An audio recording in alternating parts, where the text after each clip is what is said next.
Hello everyone, welcome to this channel. Today we talk about the topic if Trump joins China's September 3rd military parade. Recently, a video showed that Trump mentioned he has received China's invitation and he considers a state visit to China, yet without clarifying whether or not he would attend China's military parade on September 3rd. Which in honoring the 80th anniversary of victory of China's anti-Japanese war and anti-fascism in Second World War.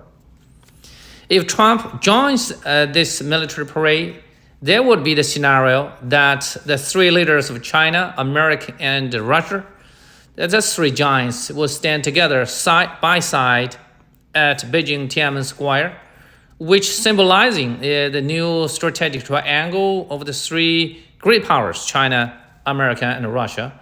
This great upheaval of international relations, and also will be the biggest news of 2025. It is just due to its significance and consequences, and based on the considerations of all the perspectives and interests, there surely would be two different voices of support and opposition of Trump's coming to Beijing's military parade. First, the positive side of support. By personality and character, Trump would come, for he's a man of big shot and a news figure, unwilling to be quiet and silent. He always catches the attention of the world. At such a moment of a global focus, he doesn't want to miss it out. He's a man of a great deal maker and sometimes do business unconventionally and unexpectedly. Second, Trump always brags that he's a good friend to the leaders of China and Russia and always seeks a chance of meeting. With China, he needs to talk about issue of trade, tariff, rare earths, and Taiwan. With Russia, that issue of ceasefire of the Russo-Ukraine war. And Putin already declared to go to Beijing for a military parade. Then the meetings among the three leaders or bilateral talks would surely take place. If Trump comes to the parade, China will award him very big orders of business contracts, and his meeting with Putin in China will accelerate the war negotiation, which will make him closer to the Nobel Prize he wishes. So he might think it over. During Second World War, China, America, and the Soviet Union, the precursor of Russia, they were allies against fascism. And they come together, stand together, to memorize the 80th anniversary of victory of the war, which is natural or common sense, and nothing of excuses to be against this ceremony. First, China hopes it happen, for it will certainly raise the status, the image of China in the world, and demonstrate China as the center of the world power. For the three leaders of China, America, and Russia meet in Beijing, that means something great for the new age. Fifth, for Sino-US bilateral relations, the influence of Trump, the coming to the military parade, is nothing less than Nixon's visit to China in 1972, and far more than his visit to Beijing in 2017. If Trump comes to the September 3rd military parade, it will show his real intention for better bilateral relations between China and America, which will make it great again. Second, the negative side of resistance. Just for it is a big deal, you should be cautious. Trump is a businessman, good at calculating gains and losses. If the other side gains more, perhaps he regarded it as a loss. If he attends Beijing's military parade, the beneficiary who gains the most is undoubtedly China.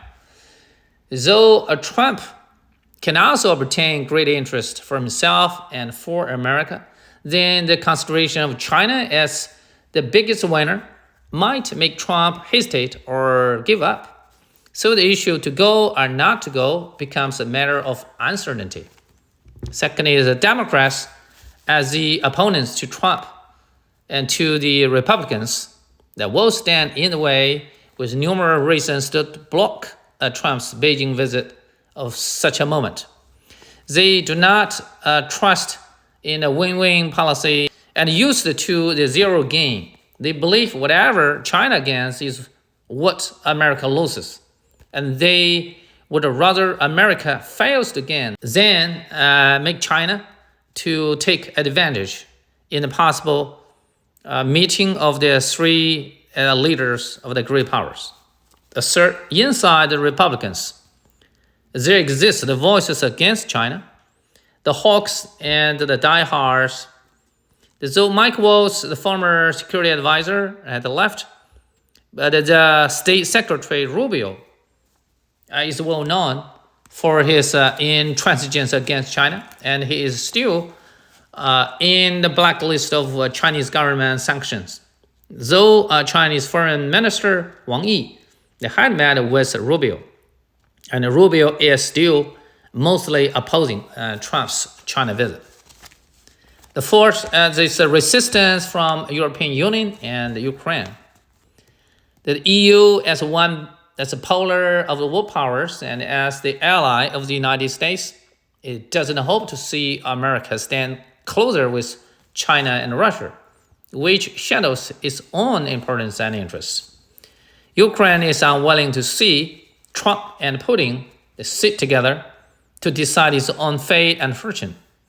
So EU and Ukraine will surely oppose Trump's attending China military parade. Fifth is Taiwan's voice of opposition.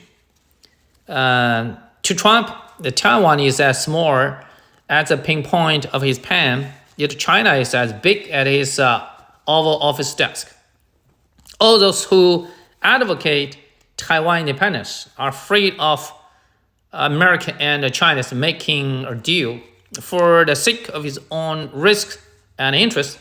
Taiwan is the same as Ukraine, whose survival and future totally depend on other nations' grace and favor, which is surely unreliable.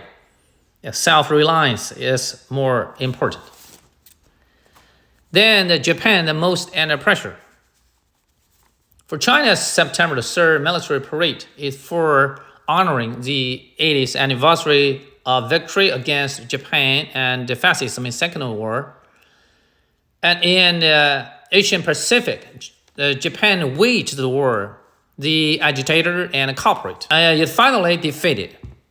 Japan has insisted it had terminated or stopped the war rather than unconditionally surrender, and it has never apologized to China and the Chinese people for its aggression and the tremendous loss and calamity it caused, and led to the enmity and hostility between China and Japan still unresolved and unrelieved. Japan, as a follower of America, is very sensitive to China and America's approach, that any improvement or cooperation between Sino-America is something that Japan doesn't want to see. Therefore, based on the controversy of different opinions of support and opposition and the complexity of different interests, Trump and his team are in a dilemma of hesitation and calculation of gains and losses.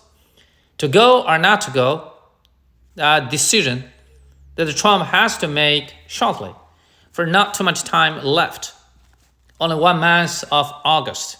If he visits China in October or November, then it will be a totally different story.